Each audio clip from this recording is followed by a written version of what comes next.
A few months ago, my curiosity got the best of me, and I found myself venturing into the enigmatic world of the dark web. The decision to explore this elusive corner of the internet, cloaked in secrecy and notorious for its sinister underbelly, was one I would come to deeply regret. It all began innocuously enough, with a simple search that led me down a digital rabbit hole. The dark web, notorious for its hidden marketplaces and illicit content, beckoned like a forbidden fruit. I had heard countless tales of its disturbing contents, and part of me wanted to see for myself what lurked in the darkest corners of the internet. As I delved deeper into this clandestine world, each click of the mouse took me further from the surface web, where I had always felt secure. The feeling of anonymity that the dark web provided was intoxicating, and I was soon exploring websites and forums that revealed a disturbing reality hidden from most internet users. But it was one fateful evening that the innocuous turned into the nightmarish. As I sifted through a maze of websites and content, my computer seemed to take on a life of its own. The webcam light blinked to life, and I was confronted by a sight that sent a chill coursing through my veins. A man, standing just in front of the camera. His eyes, cold and unrelenting, pierced through the screen, locking onto mine as if he could see into my very soul. Fear gripped me, rendering me immobile. I was powerless to divert my gaze from his unyielding stare, which seemed to carry an unsettling knowledge. Then, he began to speak, his voice a sinister whisper that sent shivers down my spine.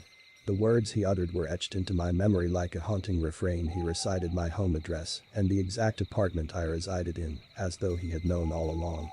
The revelation struck me like a sledgehammer, and a paralyzing realization washed over me.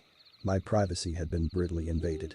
The feeling of vulnerability was inescapable, and I was left trembling, my mind racing to comprehend the depth of this stranger's intrusion into my life. There was no time to waste, no room for doubt. In that moment, I knew I had to flee. I slammed my laptop shut, my hands shaking uncontrollably, and rushed from my apartment, heedless of what I was leaving behind.